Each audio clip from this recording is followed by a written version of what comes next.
2015년 마지막 주일이네요. 그렇죠? 시작한 지가 엊그제 같은데 벌써 마지막 주간이 됐습니다. 제가 언젠가 한국 텔레비전 광고에서 아주 감성적인 문구를 하나 본 일이 있습니다. 스포츠 음료수 광고였는데 그 마지막에 이 필름이 딱 지나가면서 문구가 하나 딱 뜨는 거예요. 거기에 이런 문구가 있었어요. 경기는 계속되어야 한다. 이런 문구가 있어요. 저는 사실 그 문구가요, 마치 성경 구절처럼 인식이 되는 거예요. 아, 맞구나, 저거구나 라는 생각이 들었어요. 경기는 계속돼야 된다. 사도 바울의 말로 하면 경주는 마지막까지 계속돼야 된다. 이것이야말로 우리 그리스도인들이 가져야 될 현실적인 신앙의 정신이 아닐까라는 생각이 들었습니다. 여러분, 우리가 이 세상 속에서 하나님의 사람으로 온전히 살아가는 것 결코 만만치 않습니다. 솔직히 어렵습니다. 믿음으로만 살아가겠다고 결심하지만 여러 가지 걸림돌로 인해서 삶이 실망스러울 때가 적지 않습니다. 더군다나 믿음으로 살려고 하다 보면 또 그러다가 넘어지면 정말 아픕니다. 그래서 그냥 포기하고 싶고 적당히 세상과 맞추면서 살아가고 싶을 때가 참 많이 있는 것을 우리가 경험하게 됩니다. 그럴 때마다 우리가 이 문구를 한번 기억해 보면 좋을 것 같아요. 주님이 함께 계시기 때문에 주님이 부르실 그날까지 경기는 계속돼야 된다. 항상 머릿속에서 잊지 않았으면 좋겠습니다. 사도 바울은 사도행전 20장 24절에서 사도 바울이 그 인생을 돌아보면 이렇게 고백을 합니다. 내가 달려갈 길과 주 예수께 받은 사명 곧 하나님의 은혜의 복음을 증언하는 일을 마치려 하면은 나의 생명조차 조금도 귀한 것으로 여기지 아니하노라 했어요. 지금까지 살아오면서 온갖 어려움도 마다하지 않고 충성을 다한 사도 바울도 자기에게 맡겨진 그러한 사명을 끝까지 잘 감당하기 위해서 스스로 결단하는 것입니다. 내가 복음을 증거함에 있어서 그것을 끝까지 이 사명을 잘 마치기 위해서는 나의 생명도 내가 아끼지 아니하겠습니다. 내가 끝까지 이 경기를 잘 마치겠습니다. 그렇게 고백하고 있는 거죠. 사도 바울도요, 시시때때로 그의 마음을 파고드는 고통의 문제나 두려움의 문제들을 대하는 것이 쉽지 않았을 겁니다. 하지만 그럴 때마다 포기하지 않고 그는 하나님을 바라봤습니다. 자기에게 주어진 경주를 포기하지 아니하고 끝까지 마치겠습니다. 그렇게 고백한 거죠. 그런 의미에서 사도 바울도 경기는 계속되어야 합니다. 이렇게 스스로 계속해서 자기에게 또 돌아보면서 이야기했던 것입니다. 오늘날 우리가요, 하나님의 사람으로 끝까지 경기를 잘 감당하기 위해서는 어떻게 해야 될까? 내게 주어진 경주를 잘 맞추기 위해서는 어떻게 해야 될까요? 오늘 본문을 통해서 우리가 한 3가지 측면의 이야기를 좀 하고자 합니다. 결론부터 말하자면 3가지 인식을 놓지 말자. 3가지 생각을 놓지 말자. 첫 번째는 뭐냐? 나를 향하신 전능자의 생각을 인식하자. 항상 우린 전능자의 생각, 하나님의 섭리에 관한 인식이죠. 나에게 분명히 하나님의 뜻이 있을 터인데 그 뜻을 잊지 말자. 전능자의 생각을 잊지 않는 것이 필요한 것이고, 두 번째로는 내 삶에 오셔서 나를 도우시는 전능자의 손길을 인식하자. 성령의 인도하심과 지원하심, 하나님이 나를 선택하시고 나를 선택하시고 인도하시기 때문에 언제나 나를 이끄신다라고 하는 전능자의 손길을 잊지 말아야겠다. 마지막 3번째로 어떠한 상황 속에서도 구원을 이루시는 전능자의 심판을 인식하자. 구원의 확신에 관한 거죠. 하나님이 나를 구원하셨으니 나를 하나님 나라로 이끄신다라고 하는 그 전능자의 심판에 관한 생각을 잊지 말아야 되겠습니다. 이 3가지 한번 해볼까요? 전능자의 뭐요? 생각, 전능자의 지원, 손길, 또한 뭐예요? 전능자의 심판. 이 3가지를 잊지 말아야 되는 거예요. 이것을 기억하면서 끝까지 세상에 지지 아니하고 믿음의 경주를 잘 맞추자라는 것을 우리가 결단할 필요가 있습니다. 오늘 본문의 말씀은 그러한 의미에서 이 3가지 교훈을 적용할 수 있는 귀한 말씀입니다. 오늘 본문의 말씀은 사도 요한이 반모섬에서 예언을 받으면서 당시 소아시아 지방에 있었던 7개 교회를 향한 예언의 말씀 중에 하나입니다. 그 중에서 빌라델비아 교회를 향한 주의 말씀이라 할 수 있습니다. 빌라델비아는 원래 본 발음은 여러분이 잘 아시는 필라델피아입니다. 이 도시는 원래 필라델포스라고 하는 이름을 갖고 있었는데, 이것은 사랑하다라고 하는 뜻을 갖고 있는 필로스라고 하는 말과 형제라는 뜻을 갖고 있는 아델포스라는 말이 합쳐져서 만들어진 겁니다. 뜻이 뭐예요? 형제 사랑, 이런 뜻을 갖고 있는 겁니다. 이는 버가모의 왕 아탈루스 2세가 자기의 동생 유네메스를 사랑해서 도시를 세우면서 필라델포스라고 지은 데서부터 유래된 것입니다. 그래서 여러분, 빌라델비아 교회는 이름이 결국 어떤 뜻을 갖고 있는 거예요? 형제 사랑에 관한 교회다, 형제 사랑 교회다라고 이야기할 수 있는 거예요. 서로 형제가 깊이 영적으로 사랑하고 복음으로 도와주면서 세워져 가는 교회였다라고 볼 수 있습니다. 근데 이 빌라델피아 교회는요, 사실 가난하고 아주 작은 교회였습니다. 외적으로 볼 때는 자랑할 것이 없는 그런 교회였습니다. 그런데 오늘 본문을 보니까 주님께서 이 교회를 아주 귀하게 여기시고 칭찬을 아끼지 아니하시는 것을 볼 수가 있습니다. 이것은 뭡니까? 사람들 눈에는 보잘것없이 보였을지 모르지만 주님 보시기에는 뭐예요? 달랐다 하는 것이죠. 여러분, 한번 이런 생각을 해볼 수 있습니다. 우리가 믿음 생활하면서요, 칭찬받기 원합니다. 칭찬받기. 근데 어디서 칭찬받기 원합니까? 세상에서 칭찬받기 원합니까?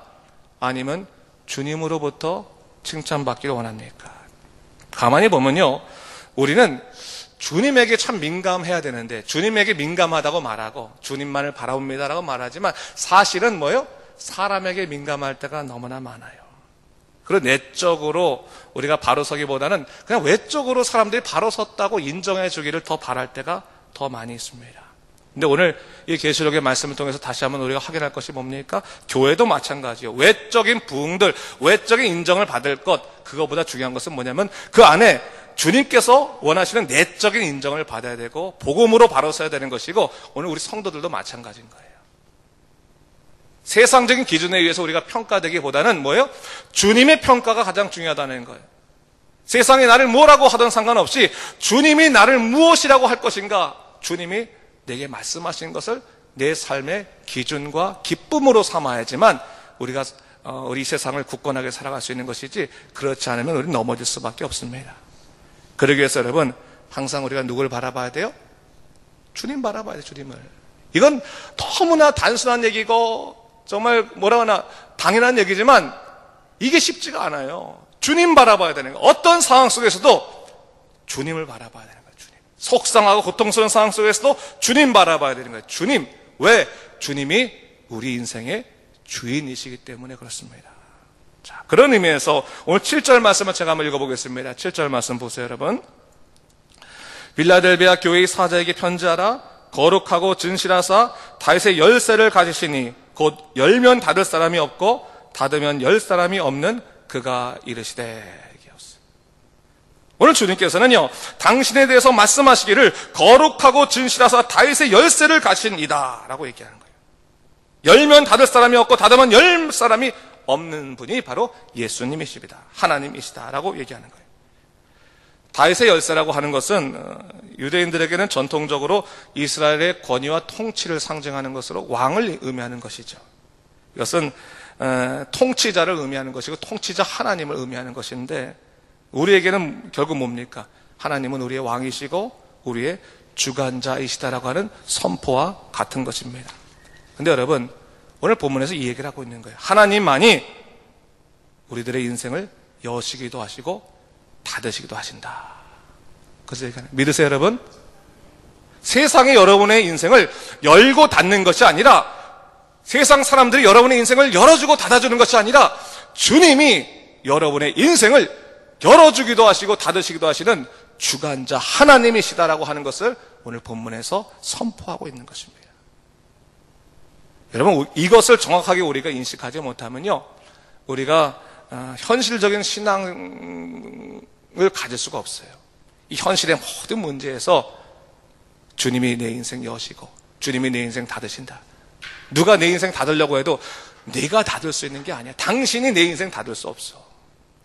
주님이 닫으셔야 닫으시는 거고, 당신이 열어준다? 물론 고맙긴 하지만 당신이 열어주는 것이 아니야. 주님이 열어주시는 거야. 이런 굳건한 전능자의 생각에 관한 인식이 없으면 우리가 세상에 흔들릴 수밖에 없어요. 여러분, 우리가 어려운 일이 생겼을 때요, 곤란한 문제를 만났을 때 하나님보다는 세상 찾을 때가 사실 많아요. 물론 하나님 찾는다고 말해요. 하지만 정작 세상 일로 분주할 때가 훨씬 더 많아요.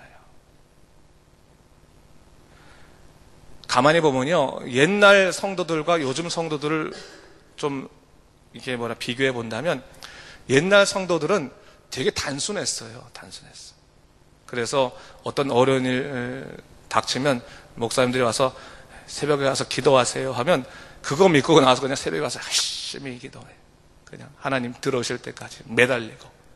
근데 요즘 분들은 너무 똑똑해가지고 분석을 다 하는 거, 분석을. 일 딱 분석하면, 이건 기도할 것, 이건 기도하지 말아야 될 것, 이거는 하나님이 해결해 주실 것, 이건 내가 해결할 것, 다 나눠가지고, 그냥 하나님보다 자기가 더 이게 모든 것을 나눠가지고 하려는 경향성이 있어요. 솔직히 돌아보자고요. 우리 인생을 돌아보자고요. 이건 기도할 필요 없는 거예요. 이건 기도해서 안 되는 거예요. 그런 게 은연중에 우리 마음속에 너무 똑똑해서 그런 거예요, 사실은. 근데 여러분, 하나님의 인생의 주관자이시라면 우리가 기도하지 않을 것이 어디 있겠습니까? 우리가 매달리지 않을 것이 어디 있겠습니까? 또 우리가 하나님께서 그렇게 하시면 우리가 내려놓지 않을 것이 어디 있겠습니까? 우리가 전능자께서 나에 대한 뜻을 갖고 있다고 하는 그 전능자의 생각에 관한 인식이 항상 있어야 되는 거예요. 오늘 말씀은 우리에게 그것을 진지하게 묻고 있는 거죠. 하나님이 어떤 분이시냐? 그분이 정말로 내 인생을 열고 닫으시는 분이시냐? 네 인생의 주관자이시냐? 전능자이시냐? 그것을 묻고 있는 겁니다. 제가 오늘 설교를 준비하면서 전능자의 생각이라고 말한 이유가 있는 거예요. 하나님은 전능자라는 거예요. 모든 것을 주관하시는 통치자이사 전능자이신 거예요. 하나님 안에서 모든 것이 해결된다는 거예요. 여러분, 우리가 어떤 인생의 문제에 봉착하게 되었을 때 신앙인들이 해야 될 일이 있다면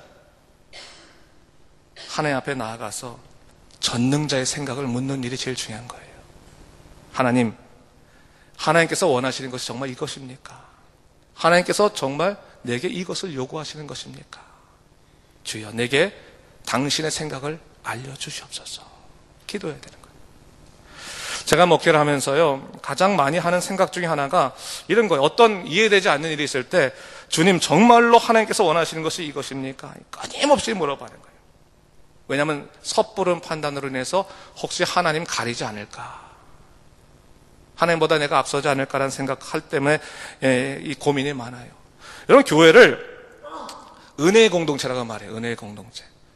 이 은혜의 공동체라고 말하는 것은 오해할 수가 있는 것이 뭐냐면 그냥 좋게 좋은 것이니까 우리가 다 덮어두고 갑시다라고 하는 것이 은혜의 공동체라는 뜻이 아니에요. 은혜의 공동체라는 것은 뭐냐면 하나님의 생각이 주관하시는 공동체라고 하는 거예요. 하나님의 말씀이 주관하시는 공동체라고 하는 말이에요. 그게 은혜의 공동체예요. 은혜의 사람이라고 하는 것은 뭐예요? 하나님의 말씀이 지배하는 사람을 말하는 거예요. 하나님의 위로를 통해서 일어서는 사람을 말하는 거예요. 하나님의 약속을 통해서 살아가는 사람을 말하는 거예요. 그게 은혜의 사람인 거예요. 은혜의 사람. 여러분, 우리가 어떤 일에 봉착하게 되었을 때 제일 먼저 해야 될, 은혜의 사람이라면 제일 먼저 해야 될 것 중에 하나가 하나님의 생각을 묻는 거예요. 하나님의 뜻을 묻는 거예요. 내가 판단하기 전에 끝없이 하나님께서 과연 내 판단 가운데 당신의 뜻을 주셨는가를 생각해 보면서 기도해야 되는 거예요. 사업의 문제도 마찬가지고, 만남의 문제도 마찬가지고, 관계의 문제도 마찬가지고, 감정의 문제도 마찬가지인 거예요. 하나님께서 정말로 이 상황 속에 내게 무엇을 요구하신가를 끝없이 생각해 가면서 다시 한번 하나님의 뜻을 생각하고 하나님께서 원하시는 방향으로 자기가 자꾸 삶의 방향을 맞출 수 있도록 그렇게 우리 자신을 다스릴 필요가 있는 겁니다. 어떤 기준을 갖고 있을 때요? 전능자의 생각을 우리가 가질 때 그게 가능하다고 하는 것이죠. 자, 그렇다면 전능자의 생각을 우리가 잘 가지기 위해서는 어떻게 해야 될 것인가? 어떤 삶이 있어야 될 것인가? 오늘 본문 8절 말씀에 이런 얘기를 하고 있어요. 이 빌라델베 교회가 전능자의 생각을 따르는 그런 교회였는데, 가난하고 작았지만 모든 일을 행할 때는 원칙이 있었습니다. 그 원칙이 뭔가? 8절 말씀에 이렇게 이야기하고 있습니다. 내가 내 행위를 아노니 네가 작은 능력을 가지고서도 내 말을 지키며 내 이름을 배반하지 아니하였도다. 이것은 당시 빌라델베아 교회는요, 두 가지 어려움이 있었어요. 하나는 뭐냐면 유대인들이 그들을 핍박하는 거예요. 예수를 믿는다는 이유로 유대인들이 핍박하고 그들을 모함하고 그들을 공격하고, 그러니까 신앙생활을 잘하고 싶은데 신앙생활을 하지 못하도록 자꾸 막는 그런 무리들이 있었던 거예요. 원수가 있었던 거지. 영적 원수가, 영적 걸림돌이 있었던 것이죠. 또 하나의 문제는 뭐냐면 그들이 하나님 열심히 믿고 싶은데 가난했다는 거예요. 경제적으로 문제가 해결되지 않아가지고 신앙생활을 전폭적으로 하기에는 여러 가지 어려움이 있었다는 거예요. 이 두 어려움이 이 빌라델베아 교인들에게 있었어요. 근데 이 어려움에도 불구하고 그들이 갖고 있는 원칙이 있었어요. 우리 교회 운영은 어떻게 해요? 하나님의 말씀을 통해서 하는 것이고, 또한 어떤 어려움이 있더라도 하나님을 배반하지 않겠다라고 하는 영적인 그런 결단이 있었다고 하는 거예요. 그래서 주님은 그들을 보면서 네가 적은 능력을 가지고서도 내 말을 지키는구나, 내 이름을 배반하지 아니하는구나. 다른 말로 뭐냐, 내게 내가 진정한 통치자구나, 왕이구나, 그래 너는 잘했다, 칭찬받을 만하다 라고 말씀하시는 거예요. 여러분, 우리는 솔직히 상황에 따라 이끌리잖아요. 하나님도 이해하지 않으십니까? 하나님도 제 입장 생각해보면 충분히 아시죠? 라고 말할 때 많잖아요. 근데 하나님께서 뭐라고 말씀하시는 거예요? 네 상황 그렇게 말할 수 있지만 네가 그럼에도 불구하고 내 말을 지키고 내 이름을 배반치 않았구나, 넌 칭찬받을 만하다. 여러분, 하나님이 여러분의 왕이십니다. 항상 그것을 믿으시고 거기서부터 출발해야 되는 거예요. 두 번째로서 어떤 것이 있냐, 경주를 잘 마치기 위해서는, 경기를 끝까지 잘하기 위해서는 아까 두 번째 뭐라고 했죠? 전능자의 뭐예요? 손길을 인식하는 것이다. 전능자의 지원을 인식하는 것이다 라고 하는 거예요. 하나님이 우리의 왕이 되셨다면 우리가 끝없이 생각할 것 중에 하나가 뭐냐면, 우리가 어떠한 형편에 처했든지 하나님은 우리를 도우신다라고 하는 것을 잊지 말아야 되는 거예요. 우리는요, 조금만 어려움이 느껴도 포기하는 게 바빠요. 실망하는 게 바쁩니다. 근데 끝까지 실망하지 않고 소망을 가져야 될 이유는 뭡니까? 하나님이 우리를 도우신다. 어떠한 시기든 내가 알지 못하는 상황 속에서 당신의 손길을 우리에게 뻗쳐주신다, 우리를 만져주신다 라고 하는 것을 잊지 말아야 되는 것이죠. 전능자의 손길을 인식하는 게 왜 중요하냐? 우리 스스로가 고독의 함정에 빠지지 않게 되기 때문에 그렇습니다. 사람이요, 힘들 때 드는 가장 커다란 감정 중에 하나가 고독이에요. 외로움입니다. 힘들면요, 이상하게 사람들이 옆에 있어도 외로워. 막 부글부글하는데 더 외로워요. 더 외로워. 군중 속에 있으면서 고독을 느끼는 것은, 여러분, 이 사람들이 이 외로움의 늪에 빠지면 견딜 수 없게 벌어지는 감정 중에 하나입니다. 근데 여러분, 이 외로움이라는 성에 갇히고 나면 그 다음부터는 혼란의 연속이에요. 희망이 보이지 않아요. 누가 아무리 위로를 해줘도 그 위로의 말이 들리지가 않는 거예요. 그때 여러분, 우리가 항상 인식할 게 뭐예요? 전능자의 손길이 있다는 것을 잊지 말아야 되는 거예요. 하나님은 우리를 잊지 않으신다. 여러분, 한번 생각해 보세요. 우리 어려운 일에 상에 동착했어요. 근데 우리가 쉽게 말하는 건 뭡니까? 하나님, 살아계시다면 어떻게 나를 이런 어려운 환경에 두실 수 있습니까? 라고 하는 원망 나오죠. 그렇죠? 원망 나올 수 있어. 근데 여러분, 전능자의 손길을 분명히 인식하면, 하나님, 내가 이렇게 어려운 상황에 처했을 때도 하나님은 우리와 함께 하시죠? 저를 만져주시겠죠? 제 손을 잡아주시죠? 생각을 바꾸기 시작하면 그 다음에는 하나님의 도우심이 보이기 시작하는 거예요. 아무리 여러분들이 어려운 상황에 처했다 할지라도, 여러분이 위험한 상황에 처할 때도 하나님이 여러분과 함께 하시고 그 전능자의 손길을 뻗치신다는 것을 여러분들이 기억한다면, 여러분들은 그 외로움과 절망의 늪에서부터, 원망의 늪에서부터 벗어나서 하나님이 주시는 소망의 삶으로 나아갈 수 있게 되는 것입니다. 그러니까 어떤 상황 속에도 전능자의 손길이 내게 있다라고 하는 것이죠. 제가요 참 좋아하는 찬양 중에 하나가 이 찬양이 있어요. 여러분 잘 아시죠?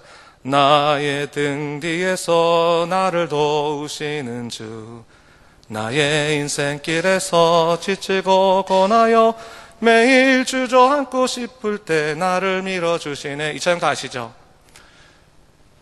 이 찬양을 내가 처음엔 싫어했어요.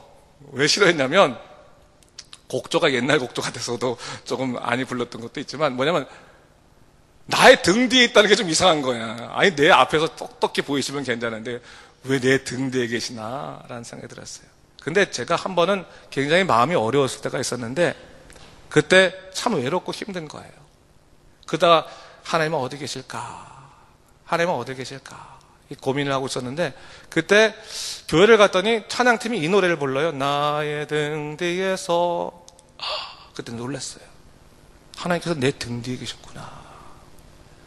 나는 맨날 하나님이 어디 계세요? 없는, 하나님이 아무리 찾아도 없는데 보니까 내 등 뒤에 계신 거라. 내 등 뒤에 계신 거라. 그래 내가 어려웠고 도저히 못 걸을 것 같다고 할 때 하나님께서 나를 밀어주셨구나. 내가 왜 그 생각을 못했을까? 난 내 눈에서 뭐든지 확인하고 그냥 가려고만 했지 내가 아무것도 하지 못하는 그런 순간 속에서도 하나님께서 나의 등 뒤에서 나를 밀어주시는 하나님이었다는 걸 내가 왜 깨닫지 못했을까? 제가 그다음부터는 이 노래가 뭐 들을 때마다 막 은혜가 막 되는 거예요. 너무 감사한 거예요. 여러분들 혹시나 어려울 때 하나님은 어디 계신 거예요? 여러분 하나님이 안 보이시다고 생각할 때 어디 계세요? 등 뒤에 계세요. 밀고 계신다고 이렇게 밀고. 여러분 힘으로 걷는 게 아니에요. 하나님의 지원하심으로, 하나님의 돌보심으로, 도우심으로 여러분이 살아간다는 것을 믿으시기 바랍니다. 자, 오늘 본문 10절에서요 이렇게 얘기하고 있습니다. 성경이. 제가 10절 한번 읽어보겠습니다. 네가 나의 인내의 말씀을 지켰은즉 내가 또한 너를 지켜 시험의 때를 면하게 하리니 이는 장차 온 세상에 임하여 땅에 거하는 자들을 시험할 때니라 했어요. 이 말씀은 지금 빌라델비아 교회가 열심히 하나님의 말씀을 지키고 살아가고 그들이 어려운 형편 속에서도 주님만 바라보고 나아가기 때문에 내가 너를 궁극적으로 반드시 모든 세상을 심판할 그때 너를 지켜줄 것이다. 너를 인도하실 것이다 라고 하는 거예요. 그 말은 뭐냐면 가장 큰 시험 가운데 너를 지켜주겠다라고 말씀하시면서 모든 삶 가운데 내가 너를 인도하겠다라고 말씀하시는 것과 똑같은 거예요. 하나님이 여러분들에게 천국을 주셨는데 하나님 나라를 주셨는데 이 세상에서 여러분들이 하나님 나라를 경험하지 못하고 쓰러지길 바라실까요? 그렇지 않아요. 여러분들의 매 순간 위로하시고 인도하시는 것, 중요한 것은 뭡니까? 우리가 인내의 말씀을 지켜야 된다는 거예요. 인내의 말씀이라고 하는 것은 말씀을 가지고 인내하십시오라고 하는 말을 넘어서서 뭐냐면 말씀 자체가 너에게 뭘 준다는 거예요? 인내를 준다라고 하는 거예요. 인내를. 너희가 어디서 인내를 찾을래? 어디서 너희가 이 일을 잘 견뎌낼 때 말씀을 봐야지만, 말씀을 붙잡아야지만 너희가 인내를 경험할 수 있다. 그 말씀이 뭐예요? 전능자의 손길이라고 해요. 손길. 다른 거가 전능자의 손길이 아닌 거예요. 여러분, 하나님께서 여러분들이 원하는 거 하나님 요거 해결돼야지만 하나님이 저 만지신 겁니다. 손길 인도하신 겁니다. 그래서 그거 경험하지 않으면 전능자의 손길 경험하지 않은 것이 아니라 여러분이 하나님 말씀을 들고 있고 그 말씀을 읽고 있을 때 여러분들은 무엇을 경험하고 있는 거예요? 전능자의 손길을 경험하고 있다는 것을 잊지 말아야 되는 거예요. 그리고 말씀을 읽는 사람들에게 무엇이 생겨나요? 인내의 힘이 생겨요. 인내의 능력이 생긴다는 것을 성경은 얘기하고 있습니다. 제가요 여러분들에게 오후에 그 성경 공부하자, 또 성경 읽으십시오, 이게 계속 얘기하는 이유가 뭐냐면 성경을 읽는 사람들은 스스로 길을 찾아요. 여러분. 굳이 목사가 설교를 이렇게 하고 저렇게 하고 떠나서 말씀만 여러분들이 정확하게 읽고 있어도, 매일매일 쉬지 않고 여러분들이 말씀을 끊임없이 읽고 있어도 여러분들은 어떠한 어려움 속에서도 이겨낼 수 있어요. 왜? 말씀이 뭐기 때문에? 전능자의 손길이기 때문에 여러분이 이길 수 있는 거예요. 잊지 말아야 되는 거예요. 빌라델비아 교회는요 바로 그런 교회였다고 하는 거예요. 제가요 그 여수 애양원에 가면 한센신병, 그렇죠? 우리 옛날에 문둥병이라고 하는 분들이 모여서 있잖아요. 소록도 말고 여수 애양원에도 많이 있는데 거기에 가보면 우리 어르신들이 문둥병에 한참 걸리면 나중에 시력을 다 잃어버려요. 눈을 이게 앞이 안 보이는 거예요. 그러니까 이 소경들, 맹인들이 참 많아요. 근데 그냥 맹인이 처음부터 됐으면 괴롭지 않았을 텐데 점점 맹인이 돼가는, 이 문둥병이 갖고 있는 가장 큰 두려움은 뭐냐면 자기도 모르는 사이에 자기의 몸이 죽어가고 있다는 것을 자기가 목격하게 되는 거예요. 그러니까 걸어가다가 보면 새끼손가락이 없어져 있고, 한 장 걷고 나면 발가락이 빠져 있고, 이런 식이 있는 거예요. 근데 고통이 없어. 고통이 없으니까 이게 없어지는 것도 모르는 거예요. 근데 시력을 잃어가는 게 제일 괴롭다는 거예요. 그나마. 근데 그분들이 어떤 거냐면 성경반이라는 걸 만들었어요. 성경 암송반이라는 걸 만들어서 우리가 곧 시력을 잃어버려서 하나님의 말씀을 보지도 못할 텐데 외우자. 그래갖고 노인들이 모여서 성경을 외우기 시작해요. 마태복음부터 하나씩 외우는 거예요. 그러니까 다 외우지 못하니까 신약을 외우자. 그래서 신약을 외우는데 제가 마태복음을 다 외웠다는 분 확인은 못했지만 거기서 만났어요. 근데 가니까 저희가 이제 갔을 때 그분들이 한 10명들이 쭉 모여서 뭘 해주냐면 뭘 좀 보여주겠다는 거야. 그러면서 앉아보래. 앉으니까 마태복음을 외우기 시작하는 거예요. 쭉 외우는데 제가 너무 충격을 받았어요. 저는 목사라고 하면서도 성경 제대로 외우지도 못하거든요. 근데 완전히 성경을 줄줄줄줄 외우는 거죠. 부끄럽더라고요. 너무 부끄럽더라고요. 근데 마지막 끝나고 나서 한 분이 나오셔서 간증을 하시는데 그 얘기를 하는 거예요. 자기네들은 처음 문둥병에 걸렸을 때 이것이 너무나 큰 저주였기 때문에 천벌이라고 생각해요. 천벌. 내가 무슨 천벌을 받을 일이 있을까? 근데 나중에 말씀을 읽고 그 말씀이 내 마음밭에 형성되고 났을 때 이건 천벌이 아니라 천혜다. 하늘의 은혜다. 말씀이 아니었으면 자기들은 죽었을 거라는 거예요. 하나님 말씀 때문에 살았다는 거예요. 이런 말씀이 전능자의 손길입니다. 이런 말씀을 놓치지 않으면 여러분 어떤 상황 속에서도 넘어지지 않습니다. 그 말씀 붙들어야 돼요. 마지막으로 우리의 경주가 계속되기 위해서 우리가 기억해야 될 것은 전능자의 뭐요? 심판. 오늘 쉽게 단어를 얘기했어요. 첫 번째 뭐예요? 전능자의 뭐? 생각. 두 번째 전능자의 손길. 세 번째 뭐예요? 전능자의 심판. 우리가 마지막까지 경주를 잘하기 위해서는, 또한 경기가 계속되기 위해서 우리 마음속에 품어야 될 생각은 전능자의 심판을 우리가 기억하고 있는 것입니다. 우리의 마지막에 반드시 예수 그리스도께서 이 세상을 심판하실 때 믿는 자들에게 구원의 놀라운 역사를, 또한 세상적인 사람들에게는 그런 심판의 그런 징벌을 허락하신다는 것을 잊지 말아야 되는 거예요. 이것은 믿는 자들에게는 참으로 중요한 위로의 말이에요. 빌라델비아 교회가 어떤 어려움 속에서도 불구하고 그 인내의 말씀으로 잘 견딘 것을 보고 하나님께서 약속해 주시죠. 12절 말씀 뭐라고 말씀하세요? 이기는 자에게는 내가 하나님의 성전의 기둥이 되겠다고 말씀해 주세요. 그리고 나의 새 이름으로 그 위에 새기겠다, 기록하겠다라고 말씀해 주세요. 이 세상을 이기는 자, 말씀으로 이기는 자에게는 내가 이 성전의 기둥이 되게 하시겠다. 하나님의 눈을 여러분 기억하세요. 여러분, 요 로마서 12장 21절 말씀에서도 악에서 지지 말고, 악으로 지지 말고 선으로 악을 이기라라고 말씀하셨어요. 누가 당하면 내가 저 사람을 다음번에 더 그냥 강하게 제압해버려야지. 그게 이기는 게 아니에요. 선으로 악을 이기라 말씀하시는 거예요. 하나님의 사람으로 굳건하게 이 전능자의 심판을 인식하고 있다면 여러분, 우리 세상 살아갈 때 지는 것 같아도 지지 않습니다. 이기는 자입니다. 성경 바로 얘기하고 있는 거예요. 너는 이기는 자다. 이기는 자다. 물론 이기는 자는 예수 그리스도예요. 제일 중요한 의미는 예수 그리스도예요. 예수 그리스도를 의미하는 거예요. 하지만 예수 그리스도 믿는 자는 모두 다 뭐예요? 이기는 자예요. 그분을 따라 살기 때문에 그렇습니다. 오늘 다시 한번 말씀을 정리합니다. 우리 2015년도 마지막 주일을 정리하면서 세 가지를 좀 기억하시죠. 첫 번째 뭐예요? 전능자의 생각. 또 하나는 뭡니까? 전능자의 손길. 또 뭐예요? 전능자의 심판. 이 세 가지를 기억하면서 어떠한 상황 속에서 지지 아니하고 하나님의 능력 가운데 승리하며 경기를 끝까지 잘 마칠 수 있는 여러분 되시기를 주님의 이름으로 축원합니다. 기도하겠습니다.